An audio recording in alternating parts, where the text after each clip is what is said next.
adquirir y va a tener esta gente vulgar. Entonces va a ser la opinión, que es una argumentación poco fiable.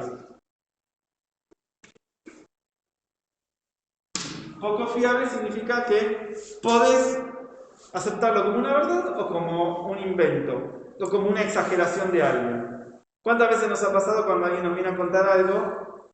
Muchas veces le agrega cosas a la información porque es su opinión.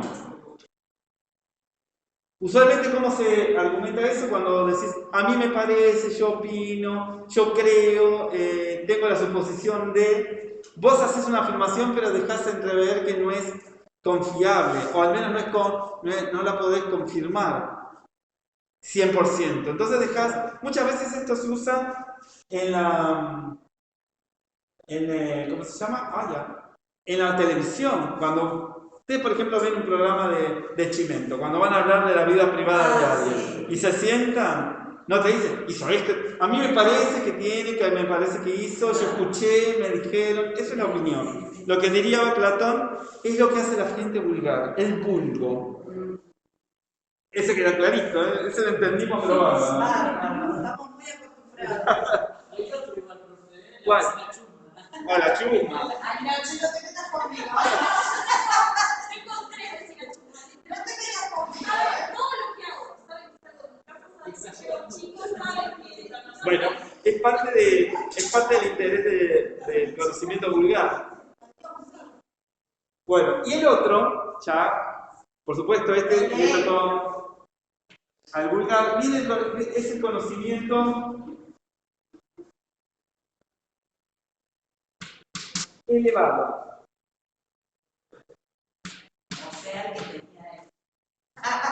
Exacto. ¿Quién lo va a tener este conocimiento elevado? ¿Cómo se va a llamar? Se va a llamar episteme. Episteme significa ciencia. Es la ciencia. Es la ciencia del razonamiento, es la ciencia de la deducción. De la deducción, ahí salió mejor, porque con el barbijo, como quedó la palabra deducción, quedó perdida. ¿Por qué no se saca? Si total esta ley.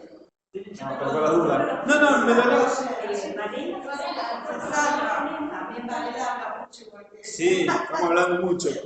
Bueno, episteme, que significa ciencia. ¿Y quiénes la van a alcanzar? Esa ciencia que me va a llevar al mundo de las ideas. Los aristócratas y los filósofos. Valga la redundancia, ¿a qué grupo pertenecía Platón? A los dos, aristócratas y filósofos. Los aristócratas y los filósofos. Estos van a ser los únicos que, según Platón, van a tener acceso a esa episteme, a esa ciencia.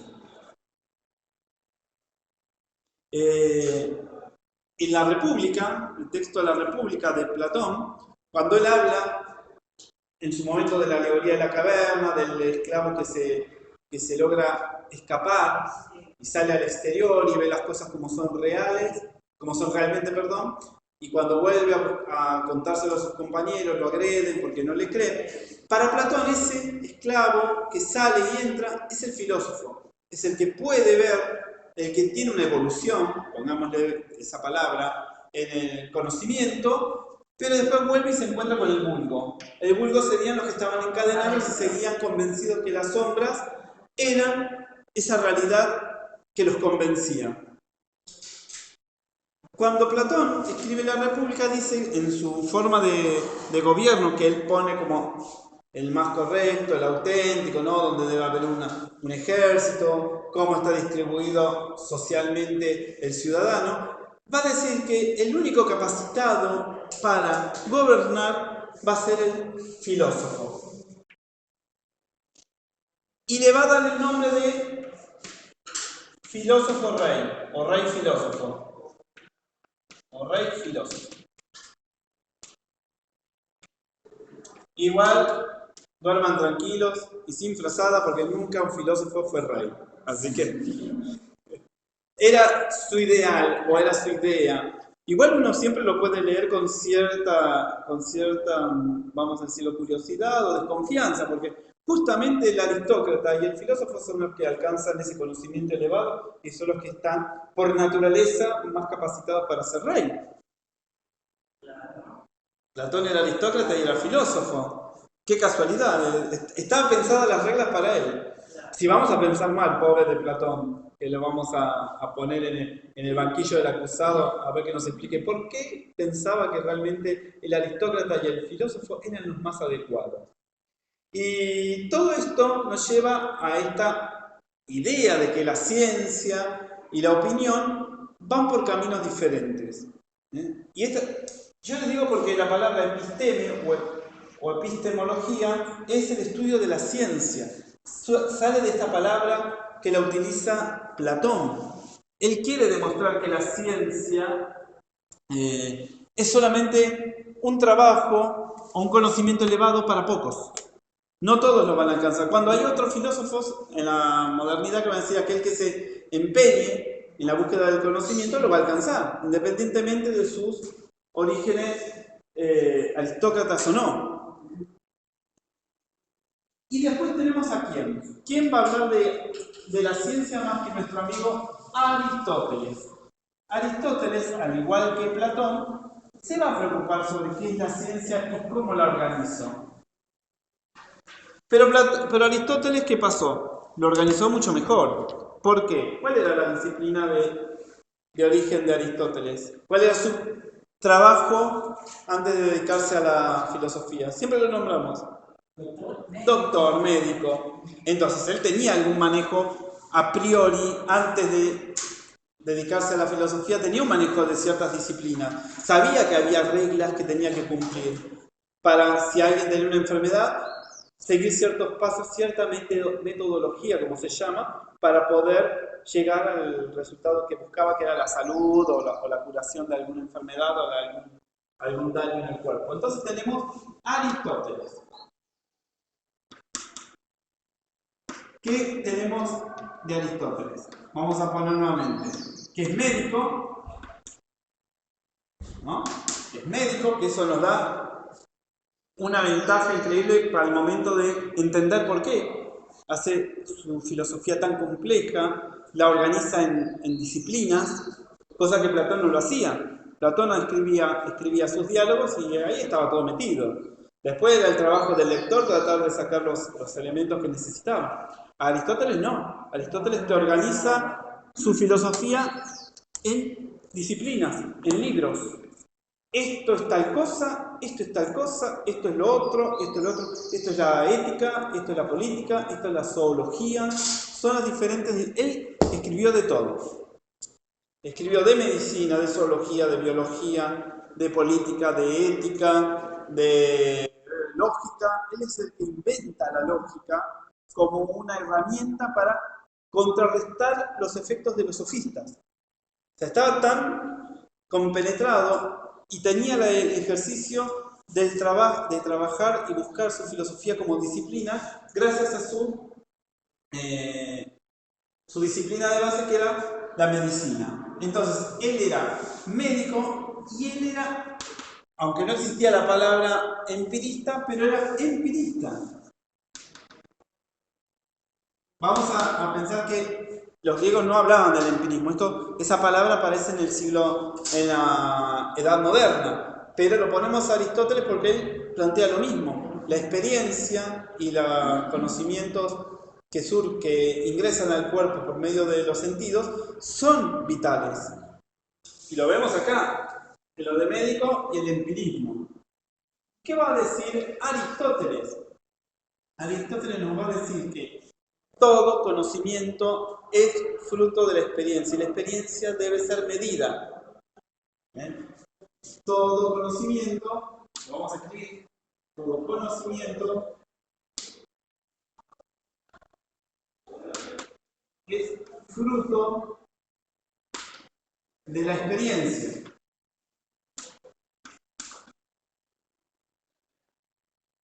Y esta debe ser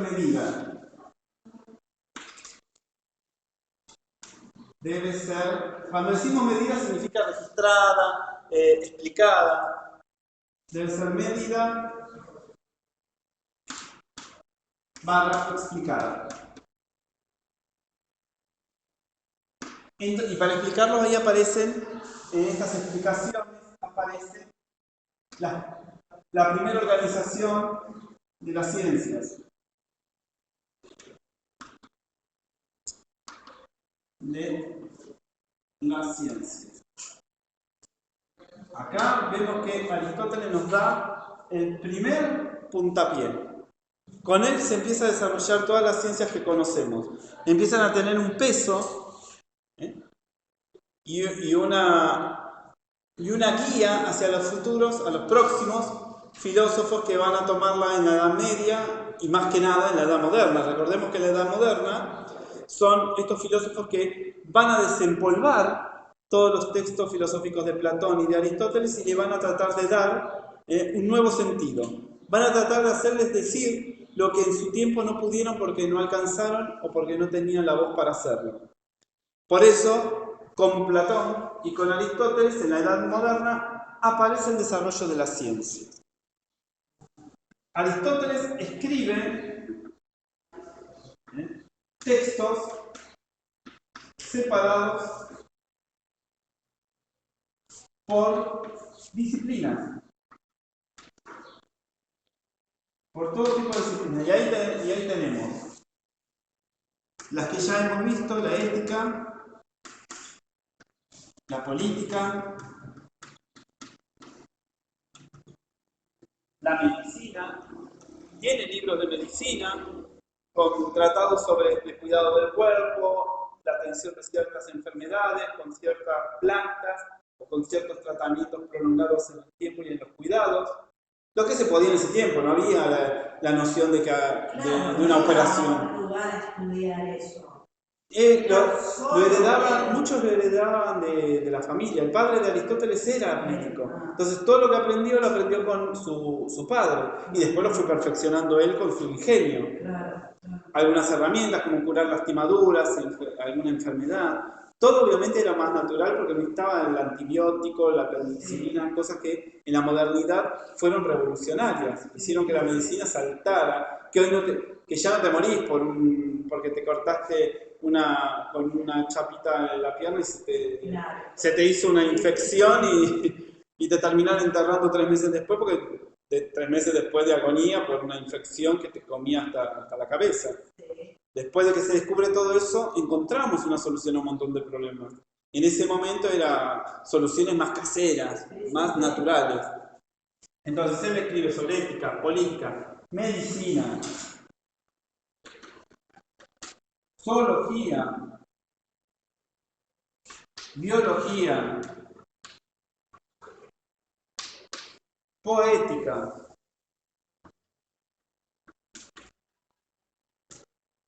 física,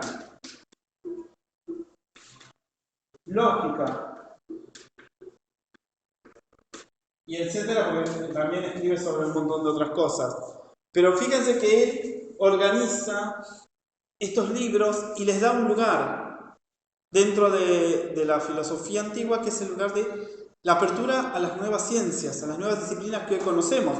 Hoy conocemos la medicina con todas sus diferentes ramas que surgen de la medicina clínica, y después tenés la especialidad, pediatría, kinesiología, no sé, lo estoy diciendo una burrada, cardiología, todo lo que conocemos, son lo que después, con el paso de los siglos en la Edad Moderna, va perfeccionándose. Y cuando descubrimos que cómo funciona el cuerpo humano gracias a las autopsias, que se empiezan a dar en la Edad Moderna, mucho se hacía a escondidas, obviamente, porque te podían meter preso, enjuiciar y hasta condenar a muerte, porque los médicos, claro, utilizaban cadáveres, y eso era una práctica sacrílega, porque igual había influencia religiosa.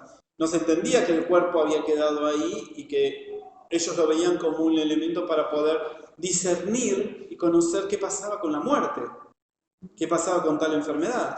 Entonces los primeros tiempos de las autopsias eran escondidas en los sótanos de las casas de los doctores, en algunos lugares muy bien guardados, hasta que luego se descubrió que si uno investiga por qué murió, tenés la respuesta para poder evitar esa futura muerte. Y todo esto inició el camino a Aristóteles con todas estas disciplinas. Bueno, hasta acá es una introducción de todo lo que estuvimos viendo. Ya igual nos quedamos, creo que ya estamos nos fuimos de tema. ¿Y qué hora es? ¿Y qué tenemos que ir hasta acá? Sí. Listo. Ya tenemos la otra hora. Bueno, hasta acá hemos llegado, entonces vimos posibilidad del conocimiento, origen del conocimiento, así, o sea, lo bestia, y un poquito del desarrollo de las ciencias con los griegos. Bueno, entonces a partir de la clase que viene, si tenemos tanto virtual o presencial, vamos a tratar de avanzar un poquito más. Pero cualquier cosa, yo después voy a subir esta clase, por si la quieren ver, yo la estuve grabando, para que les quede después medianamente claro. Yo después ahora lo subo en el grupo y lo subo en el Classroom. Así que bueno, hasta luego.